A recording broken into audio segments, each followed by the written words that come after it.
प्यारे बच्चों, आज हम समझेंगे सक्रिय प्रतिरक्षा और निष्क्रिय प्रतिरक्षा में अंतर के बारे में।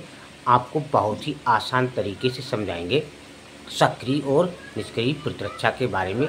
सक्रिय प्रतिरक्षा इस तरीके से मानिए जैसे कोई घर का स्वयं व्यक्ति है, और निष्क्रिय जैसे हम नौकर वगैरह रखते हैं। तो इन दोनों के उदाहरण से हम समझेंगे। आप लोग लाइक सब्सक्राइब कमेंट कर दिया कीजिए बच्चों। आप लोग लाइक सब्सक्राइब कमेंट करते ही नहीं, पता नहीं 100 सुनार की 1 लुहार की करोगे। तो ऐसा कर दो तो सबसे बढ़िया है। तो हम समझते हैं सक्रिय प्रतिरक्षा के बारे में। तो सक्रिय प्रतिरक्षा एक किसी घर का स्वयं आदमी होता है, वो अपने घर का काम स्वयं करता है। एक नौकर आकर के करता है, वो निष्क्रिय के रूप में आप उसको पैसे देते हैं, वो कार्य करता है। अब आप समझिए पहले सक्रिय प्रतिरक्षा के बारे में। ये 4 अंतर हैं, बोर्ड परीक्षा में बहुत पूछते हैं। तो पहला है जब व्यक्ति के शरीर की अपनी ही कोशिकाएं रोगाणु के प्रति प्रतिरक्षा पैदा करती हैं, तो उसे बोलते हैं सक्रिय प्रतिरक्षा। जिसे कोई व्यक्ति अपने अपने घर की सारी देखरेख स्वयं करता है, तो वो सक्रिय होता है उसके लिए। और जो निष्क्रिय प्रतिरक्षा होता है, अब इसका उल्टा कर देंगे।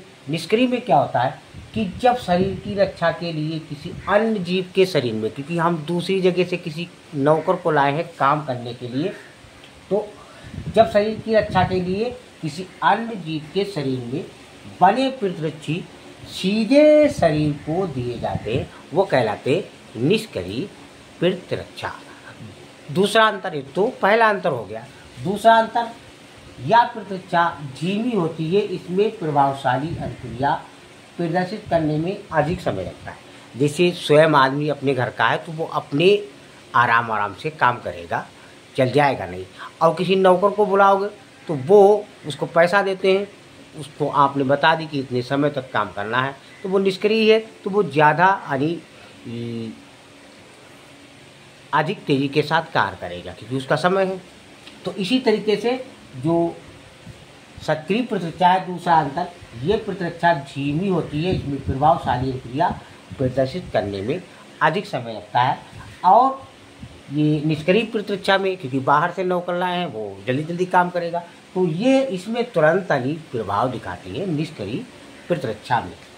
और तीसरा अंतर है, इसमें शरीर को किसी अन्य कठिनाई का सामना नहीं करना पड़ता। यानी सक्रिय जो प्रतिरक्षा होती है उसमें यानी शरीर के कोई भी कुछ भी हो, किसी अन्य कठिनाई का सामना नहीं करना पड़ता है। जैसे घर का स्वयं का आदमी है, तो कोई कठिन कार्य है तो वो नौकर से करवा लेगा, तो अधिक कठिनाई का सामना नहीं करना पड़ता है सक्रिय प्रतिरक्षा में। अच्छा, निष्क्रिय में क्या है, इससे शरीर को कभी कभी कठिनाइयों का सामना करना पड़ सकता है। जैसे एक प्रतिक्रिया एक उदाहरण है, और इसमें एक सक्रिय जो प्रतिरक्षा है, इसमें उदाहरण से मानव में चेचक यानी बीमारी के प्रतिरक्षा जो होते हैं। और चौथा अंतर है, सक्रिय प्रतिरक्षा यानी पूरे जीवन कार्य करती है। जैसे स्वयं व्यक्ति अपने घर में सदैव कार्य करता है, नौकर सदैव कार्य नहीं करता है। तो इसी तरीके से ये पूरे जीवन कार्य करती है। जैसे हमने उदाहरण बताया कि मानव में चेचक बीमारी के प्रतिरक्षा होते हैं। और निष्क्रिय में क्या होता है, इसका प्रभाव कुछ समय के लिए होता है। जैसे नौकर कुछ समय के लिए कार्य करता है, उसके बाद चला जाता है। तो इसमें उदाहरण है मानव में काली खांसी है, टिटनेस है, और रेबीज पोलियो आज इसके उदाहरण हैं। ये टीकाकरण द्वारा ही प्रतिरक्षा करते हैं। बच्चों लाइक सब्सक्राइब कमेंट जरूर कीजिए।